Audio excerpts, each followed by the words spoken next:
मेरे भाइयों कैसे हैं? आशा करता हूँ आप लोग अच्छे होंगे और अपनी तैयारी जबरदस्त तरीके से कर रहे होंगे। दोस्तों बात करने वाले हैं उत्तर प्रदेश पुलिस रेडियो विभाग की, जो कि 2 साल के बाद एग्जाम हुआ और अभी 6 महीना हो गया है, रिजल्ट नहीं आया है। बट इन्फॉर्मेशन ये आ रही है कि कुछ ही दिनों में रिजल्ट आने वाला है और सभी लोगों के डीबी पीएसटी जल्दी होने वाला है। तो सभी लोग रनिंग जबरदस्त तरीके से स्टार्ट कर दो, क्योंकि ज़्यादा टाइम नहीं मिलने वाला है डीबी और फिजिकल के प्रोसेस में। दोस्तों आज डिस्कस करने वाले हैं सबसे इम्पोर्टेंट टॉपिक, और इसमें लोगों को काफ़ी जब से उनकी फाइनल आंसर की आ गई है, सभी लोगों की कसमकस बना हुआ है कि आखिर कितने नंबर तक बुलाएंगे और कितने लोग नेक्स्ट प्रोसेस के लिए यानी कि डीबी के लिए और फिजिकल प्रोसेस के लिए बुलाए जाएंगे। तो आज सभी चीज़ों पे चर्चा करेंगे।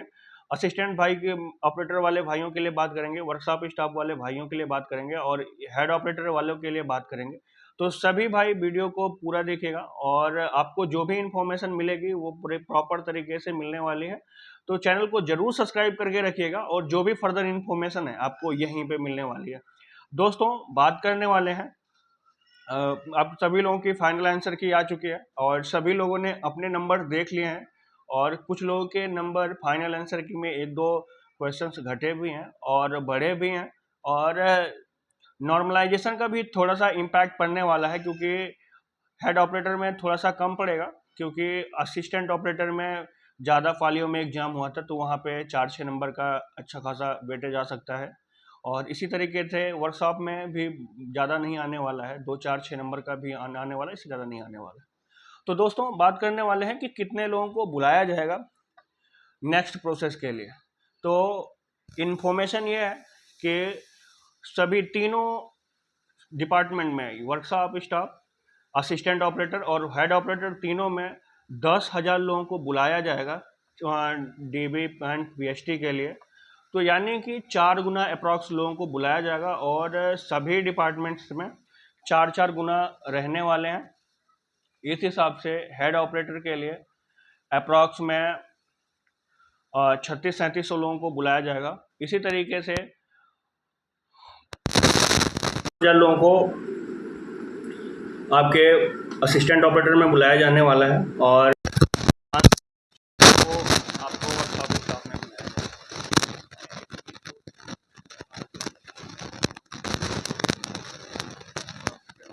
तो इसी तरीके से बुलाया जाएगा। और आप लोगों के लिए खुशखबरी ये है कि जो 50% का क्राइटेरिया काफ़ी क्रूशियल रहने वाला है। बहुत सारे ऐसे मेरे भाई हैं कि जिनका सेशनल में प्रॉब्लम्स हो रही है, वो यहाँ पे डिस्क्वालीफाई होने वाले हैं, क्योंकि उनके चाहे जितने नंबर हों, अगर वो सेशनल क्वालिफाई नहीं है, 50% क्राइटेरिया को पार नहीं कर रहे, तो वो डिस्क्वालीफाई माने जाएंगे।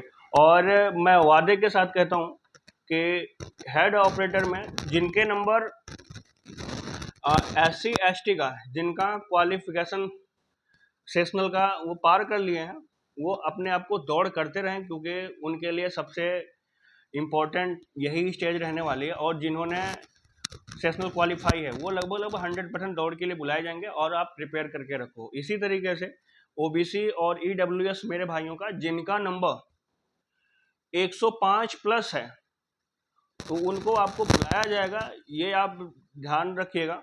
और ये डाटाबेस वाली चीज़ें एनालिसिस करके आपको बताई जा रही हैं, और जो भी चीज़ें हैं वो 10-15 दिन में जब रिजल्ट आएगा पता ही चल जाएगी। बट अपने आप को मेंटेन करके रखोगे तो बेहतर रहेगा, क्योंकि अगर आप अपने आप को मेंटेन नहीं करके रखोगे और 10 ही 15 दिन में आपकी डीबी पीएचडी हो जाएगी, तो अगर आप अपने आप को प्रिपेयर नहीं रखोगे और आपको मौका मिला, आप वहाँ पे डिस्क्वालीफाई होगे, ज़िंदगी भर के लिए पछताओगे। इसलिए अपने आप को मेंटेन करके चलो। और पूर्णतः तरीके से ये है कि 4 गुना लोगों को बुलाया जा रहा है और 3600 या 4000 लोगों में आपको मेंबर्स मिलने वाले नहीं हैं, क्योंकि अभी जो कोर्ट केस चल रहा है उसका जो भी डिसीजन आएगा अभी फर्स्ट स्टेज में तो सभी को डॉक्यूमेंट वेरिफिकेशंस में जो भी एलिजिबल क्राइटेरिया है डिप्लोमा का, उसको वहाँ पे वेरीफाई किया जाएगा, वैलिडेट किया जाएगा।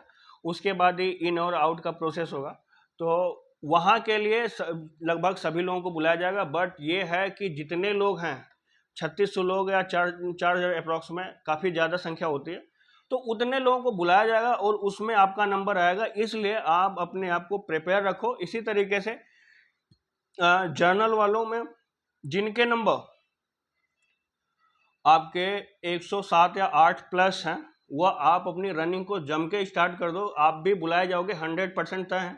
और अपने आप को उस लेवल पे मोटिवेट करके और ट्रेंड करके रखो फिजिकल के लिए कि आपको वहाँ पे कोई प्रॉब्लम ना हो, क्योंकि अभी फिजिकल में भी काफ़ी उठापटक होने वाला है। साथ साथ डॉक्यूमेंट वेरिफिकेशन में भी बहुत सारे जाली फर्जी डॉक्यूमेंट वाले मिलेंगे, वहाँ से भी काफ़ी लोग निकाले जाएंगे, तो बहुत बेहतरीन चांसेस बनने वाले हैं। तो ये मौका मत गंवाइएगा, क्योंकि दौड़ अभी आसान नहीं है, क्योंकि आप बीच में एक एक दो दो दिन स्किप भी करना पड़ेगा, बरसात चल रही है, उसके बाद गर्मी इतनी है कि आपको वो चीज़ें मेंटेन करके रखनी पड़ेगी, क्योंकि ह्यूमिडिटी इतनी अच्छी खासी है कि आप रनिंग करना इतना आसान नहीं होने वाला है। तो अपने आप को वेल प्रिपेयर्ड रखो, और इसी तरीके से सभी लोग अपने आप को मेंटेन कर लें। और गर्ल्स बहनों का ये है कि जिनका सेशनल क्वालिफाई है वो लगभग सभी लोगों को बुलाया जाएगा, क्योंकि एजुकेशनल क्वालिफिकेशंस इतनी ठीक ठाक है कि ज़्यादा लोग इसमें क्वालिफाई नहीं हुए हैं, और उनको जो आरक्षण है उसके क्राइटेरिया में वो ऑलरेडी उतने मेंबर्स मिलने वाले नहीं है। और आपका जितना सेशनल क्वालिफाई है जितने मेंबर्स का, वो सभी अपनी दौड़ की प्रिपरेशन करते रहो। और अगर आपने फिजिकल क्वालिफाई कर लिया तो आपका सिलेक्शन भी लगभग कंफर्म है। और असिस्टेंट और ऑपरेटर वाले मेरे भाई जिनका नंबर जर्नल में 115 प्लस है, वो आप जम के तैयारी करो, आपको दौड़ के लिए बुलाया जाएगा। और साथ साथ जिनका ओबीसी में 110 प्लस है, वो अपने आप को सेट करके रखें। और इसी तरीके से जिनका 107 या 8 नंबर है एससी एसटी में, वो भी अपने आप को रनिंग के लिए प्रिपेयर रखें। और ओबीसी, जर्नल और एसटी के सभी मेंबर्स का आप 5-5, 6-6 नंबर का एक तरीके से टॉलरेंस रख लो, और इसी के अप्रॉक्स में लगभग बुलाया जाने वाला है, क्योंकि नॉर्मलाइजेशन का सेशनल कट ऑफ का काफ़ी इम्पैक्ट पड़ने वाला है। क्योंकि इससे पहले समथिंग 2017 में या 18 में यूपीएसआई के ही हुई थी, जिसमें 50% क्राइटेरिया रखा गया था, उसमें सबसे लो कट ऑफ गई थी, और जितने भी मेंबर्स ने सेशनल क्वालिफाई किया था उनका सिलेक्शन हो गया था। तो यहाँ पे भी आपको हेड ऑपरेटर वगैरह में ये चीज़ें देखने को मिल सकता है। ये कंफर्म नहीं कर सकते कि मिलेगा ही, बट मिल सकता है। उन चीज़ों का ध्यान रखिए। और सबसे बड़ी चीज़, अपने आप को हर परिस्थिति के लिए मोटिवेट रहने की कोशिश करिए, क्योंकि कब आपका टाइम बदल जाए ये कोई नहीं जानता है। क्योंकि अभी रिसेंटली दिल्ली पुलिस में आपने देखा होगा कि बहुत ही जल्द रेस के लिए बुला लिया गया था फिजिकल के लिए, और बहुत सारे ऐसे मेंबर्स थे जिनके अच्छे खासे नंबर होते हुए भी वो फिजिकल क्वालिफाई नहीं कर पाए, और जिनके कम नंबर थे वो भी सिलेक्ट होकर चले गए। तो ये चीज़ें गलती मत करिएगा। अगर आपके नंबर ठीक ठाक हैं और आप इस क्राइटेरिया को फुलफिल कर रहे हो, तो आप ज़रूर जो है अपनी फिजिकल को मेंटेन करके चलो, क्योंकि आपके ये ऐसी अपॉर्चुनिटी है कि हर किसी को नहीं मिलने वाली है रेडियो विभाग में जाने के लिए। और इसके लिए अगर आप एलिजिबल हो, क्राइटेरिया फुलफिल किए हो और आपने मेहनत की है, नंबर आए हैं, तो लास्ट स्टेज चल रहा है, और इसके बाद आपको ज्वाइनिंग ही मिलने वाली है। तो अपने आप को उस स्तर पे मेंटेन करके चलिए। दोस्तों, बात कर लेते हैं शैक्षिक योग्यता को लेके, जो है स्पेशली हेड ऑपरेटर में जो कोर्ट केस चल रहा है उसकी सुनवाई 22 तारीख को होने वाली है। और ये जो केस है, केस नंबर सीरियल 324 होने वाला है। और मे भी कुछ कंक्लूजन अगर सुनवाई होती है, क्योंकि इससे पहले दो सुनवाई थी 8 को और 15 को, उसमें पास ओवर चल रहा था। बट कल मे भी 22 को कुछ कंक्लूजन निकल जाए, और आशा करते हैं, क्योंकि बहुत ही लोग फ्रस्ट्रेट हो चुके हैं।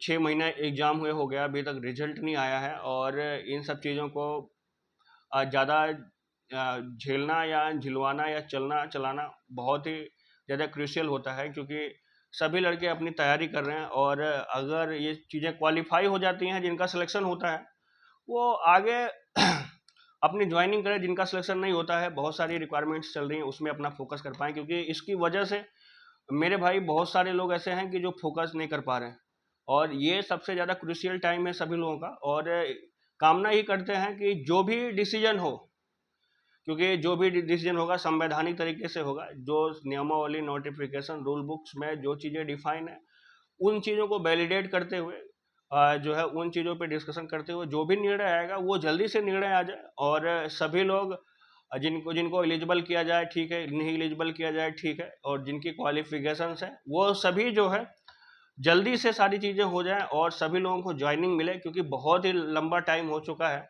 2022 से रिक्वायरमेंट चल रही है और अभी तक ये फुलफिल नहीं हो पाई है। ये चीज़ें काफ़ी ज़्यादा क्रूशियल हो गई हैं। तो दोस्तों आशा यही करते हैं कि जल्दी से सुनवाई हो जाए और जो कंक्लूजन निकलना हो निकल जाए और सभी लोगों को ज्वाइनिंग मिले, और सभी लोग 4 गुना लोगों को बुलाया जाना है DBPST के लिए। सभी लोग जम के तैयारी करो, मोटिवेट रह के और दबा के रनिंग करो, क्योंकि ये ऐसा टाइम है कि लास्ट स्टेज है। अगर आपने ये चीज़ें निकाल ली ना तो आप यूनिफॉर्म में आने वाले हो, और ये ऐसी जॉब है कि आपको टेक्निकली स्ट्रांग होने वाला है वहाँ पे, कि मतलब अगर आप असिस्टेंट ऑपरेटर में हो तो आप जो सिविल वाली जॉब है उससे आप अलग दिखने वाले हो, टेक्निकली स्ट्रांग भी यहाँ पे रहने वाले हो, और साथ साथ जो लेवल है वो एक अलग लेवल का फील करने वाले हो। तो उन चीज़ों को ध्यान में रखते हुए अपने स्तर को मेंटेन करना है और हमें जॉब लेनी है, उसके लिए अपनी जी जान और लगानी है अंतिम चरण में। तो अंतिम चरण को ऐसे नहीं जाने देना है। सभी मेरे भाई तैयारी करते रहें जम के, और हेड ऑपरेटर वाले स्पेशली, क्योंकि यहाँ पे शैक्षिक योग्यता का काफ़ी ज़बरदस्त खेल होने वाला है, और जिनके पास सर्टिफिकेशन है, शैक्षिक योग्यता है, वो तो अपने आप को एलिजिबल ही माने, और वो उस लेवल की तैयारी करें कि अगर आपको दौड़ के लिए मौका मिल रहा है तो आप उसको क्वालिफाई करेंगे, वहाँ पे डिस्क्वालीफाई नहीं होंगे। जो क्राइटेरिया है उसको आप मेंटेन करके चलो, और रिजल्ट के आने के 10 या 15 दिन बाद आपका DB होने वाला है, और 10 या 15 दिन बाद आपका फिजिकल भी होने वाला है, और ये जल्द से जल्द प्रक्रिया होगी। और 10 या 15 दिन में किसी की फिजिकल की तैयारी नहीं होती, क्योंकि काफ़ी ज़्यादा 5 किलोमीटर इतना आसान भी नहीं होता है। तो उन सब सारी चीज़ों को ध्यान में रखते हुए मोटिवेट रहो, जम के रनिंग की तैयारी करो और जम के सिलेक्शन लो। धन्यवाद मेरे भाइयों।